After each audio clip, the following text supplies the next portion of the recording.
0737 local time, October 27, 2025, Eastern Caribbean Sea. Morning light rolled across the open Caribbean, a bright calm, broken only by the thrum of USCGC Hamilton's twin diesels. Seas steady at 1.5 meters, wind 12 knots out of the east, visibility 12 miles, ideal for patrol. On the bridge, the air smelled of coffee and salt. Crewmen spoke in low voices, working through morning checklists. Then the radar alarm cut through the routine. A faint contact blinked to existence at 42 nautical miles, bearing 187, speed 21 knots. No AIS transmission, no navigation lights, and no response to standard identification calls. Got a runner, the operations officer muttered. In the Combat Information Center, screens came alive in a glow of green and amber. The first contact, now tagged Sierra 1, matched the profile of a steel-hulled go-fast, a favorite among Caribbean traffickers. Its course line streaked northwest across open water. Seconds later, a second radar return appeared, Sierra 2, larger, denser, and closing from the opposite vector. The computer resolved its track and radar cross-section in seconds. Venezuelan Navy Guam Macuto-class patrol ship range, 40 miles and rising fast. The two tracks would intersect within 12 minutes if neither altered course. On Hamilton's bridge, conversation stopped. The commanding officer leaned over the chart table, tracing bearings with a pencil. "That's not coincidence," he said quietly. "They're crossing our intercept box." He didn't need to add what everyone already knew. The Coast Guard's mission that morning was to intercept narcotics traffickers in international waters, not to play cat and mouse with a foreign navy. But now both jobs had landed in the same patch of sea. In the CIC, red lights dimmed further. Technicians fine-tuned frequency bands. The electronic support measures console listened for radar or fire control pings.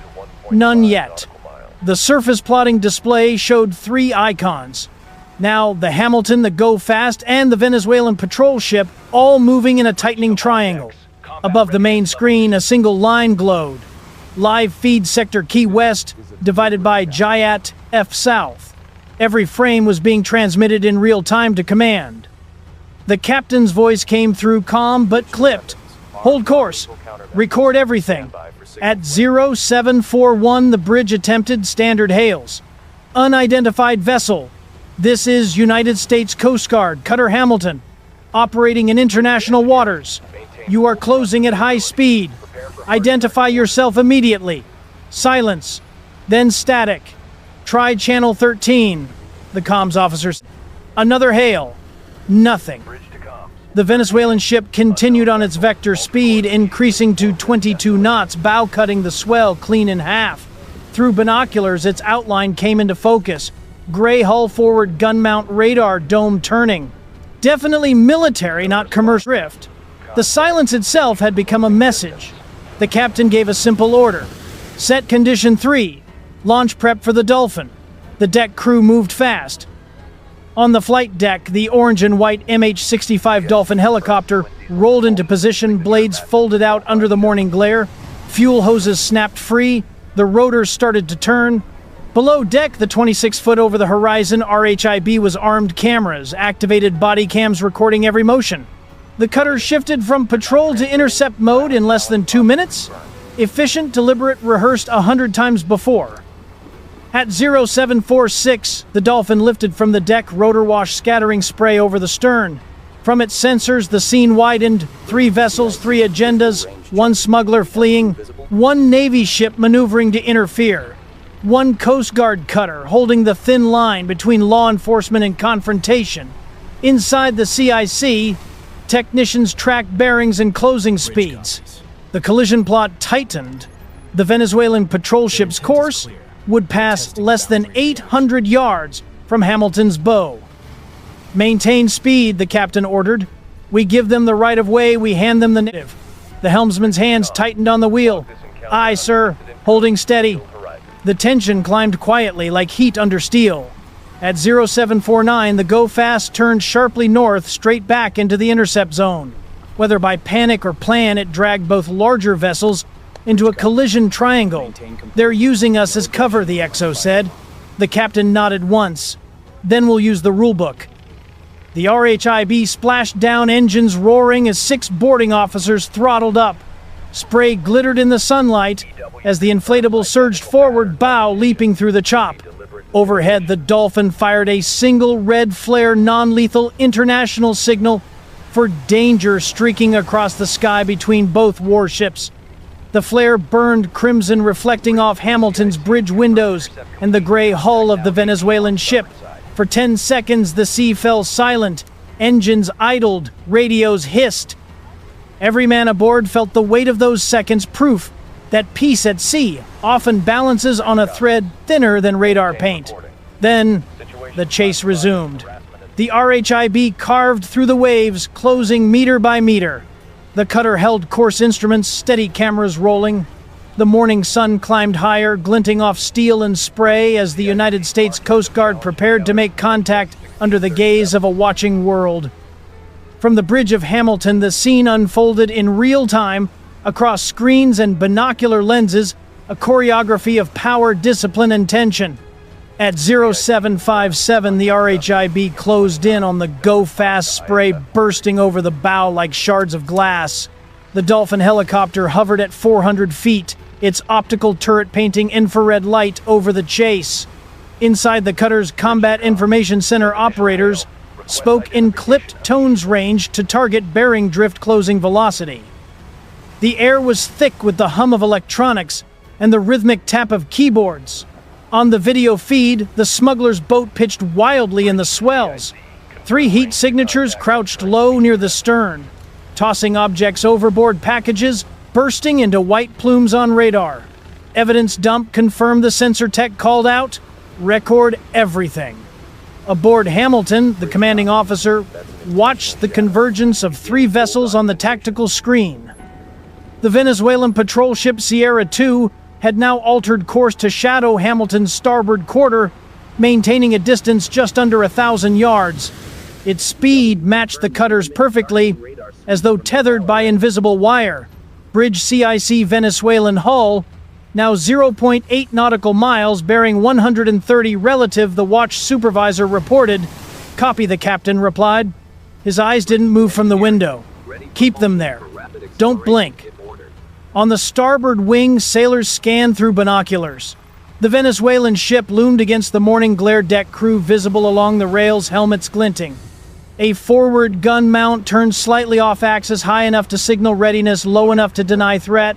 It was unmistakably a display of posture. At 0802, the RHIB made contact. The boarding team swung hooks over the smuggler's gunwale, securing the hull. The roar of twin outboards gave way to shouts, orders in English, protests in Spanish, then silence. CIC boarding team reports suspect secured, came the radio call moments later. Cargo confirmed, multiple bales, probable cocaine, approximately 1 ton.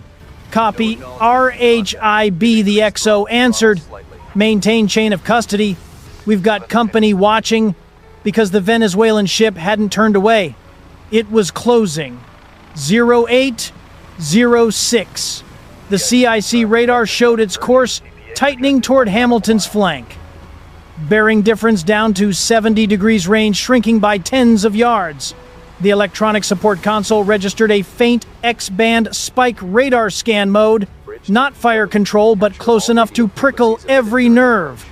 CO, the tactical officer, said they're brushing the boundary cone.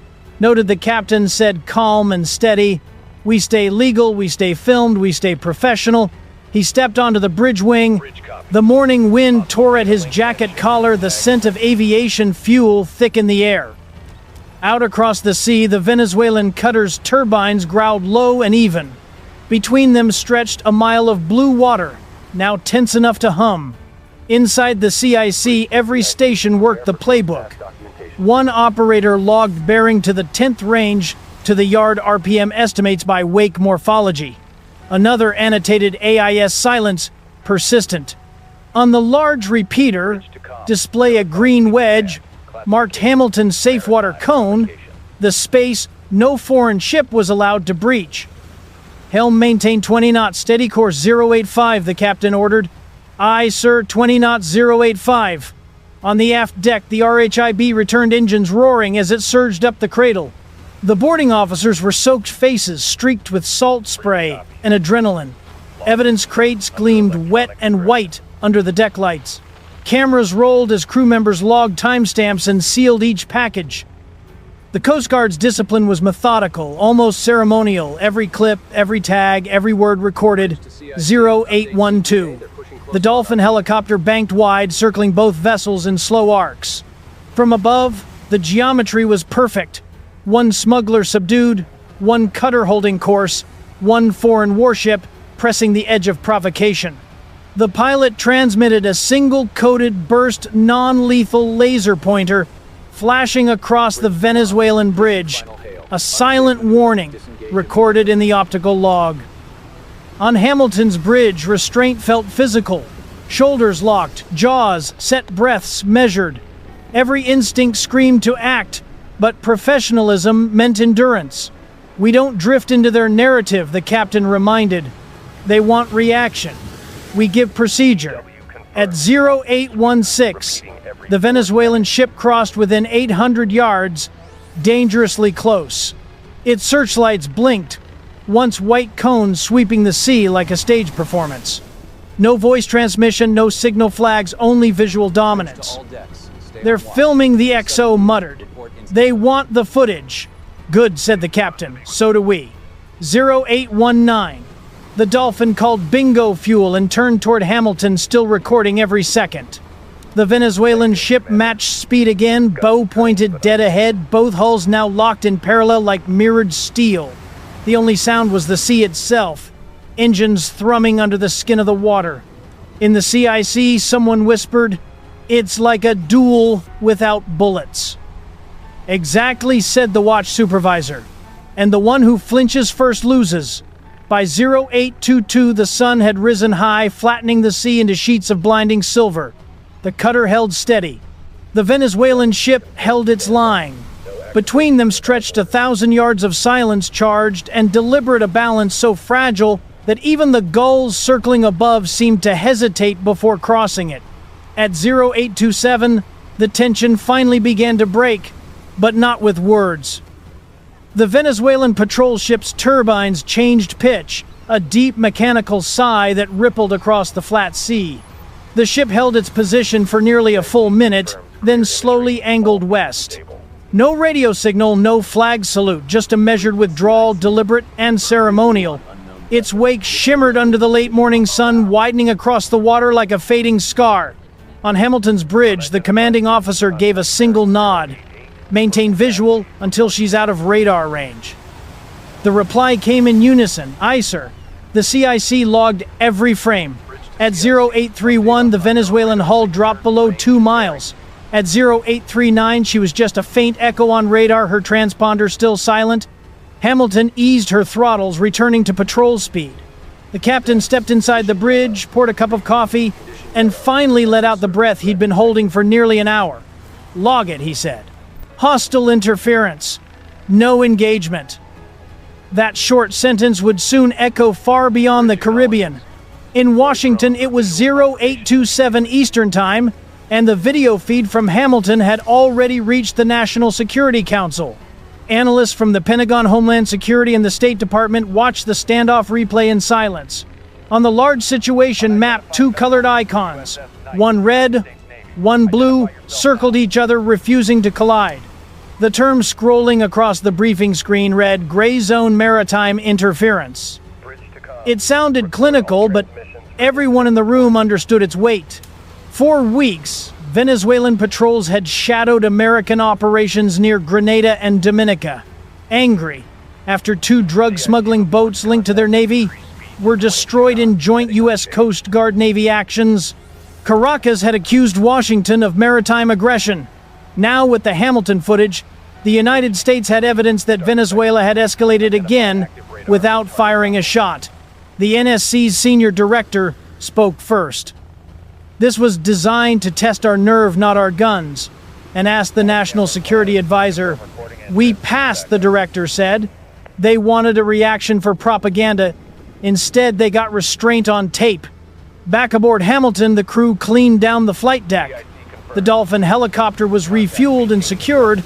The RHIB crew, still dripping seawater and sweat, stacked the seized narcotics in labeled crates, 1.1 metric tons of cocaine and chemical precursors. Technicians logged every timestamp sample and signature. The air was thick with salt and diesel, but the mood was quiet, sober pride, not celebration. By 0846, the horizon ahead was clear. The Venezuelan warship had vanished into haze, its radio silence unbroken.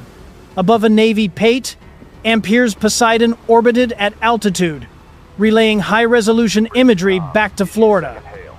Infrared showed the departing Venezuelan wake the heat bloom of Hamilton's engines, and the RHIB returning home, all sealed in digital record. The United States now had a perfect forensic footprint of the encounter, proof against any diplomatic distortion to come. As the morning war on the sea turned a brilliant blue-green, sunlight flared off the cutter's white hull, and the Stars and Stripes flag rippled from the mast in steady rhythm. The crew gathered on the aft deck, faces streaked with salt eyes, tired but steady. No one spoke loudly. They all understood what they had just done. They had stood within a mile of a foreign navy, captured smugglers, and upheld law in international waters without firing a single round. The XO joined the captain on the bridge wing. "Sir," he said quietly, "that was closer than anyone will ever know." The captain nodded. "That's the job. We don't flinch. We don't brag." He turned toward the horizon where the Venezuelan cutter had disappeared and added, "In this business, silence is the message." Hours later, in press rooms and intelligence briefings, that silence would be interpreted 100 different ways. To some, it would mean strength, proof that American composure could hold even under provocation. To others, it would look like hesitation, an open invitation for the next challenge. For the men and women aboard Hamilton, it meant something simpler: discipline under pressure. As the cutter resumed her patrol track toward Puerto Rico, the rhythmic vibration of her engines filled the air once more, a low, confident hum that seemed to declare the mission complete. Above, gulls wheeled in the sunlight. Below, deck evidence was sealed and reports transmitted. The Caribbean returned to its ordinary calm. But the digital trail remained, every bearing, every image, every second of restraint stored in servers half a world away. The Hamilton hadn't just seized narcotics that morning.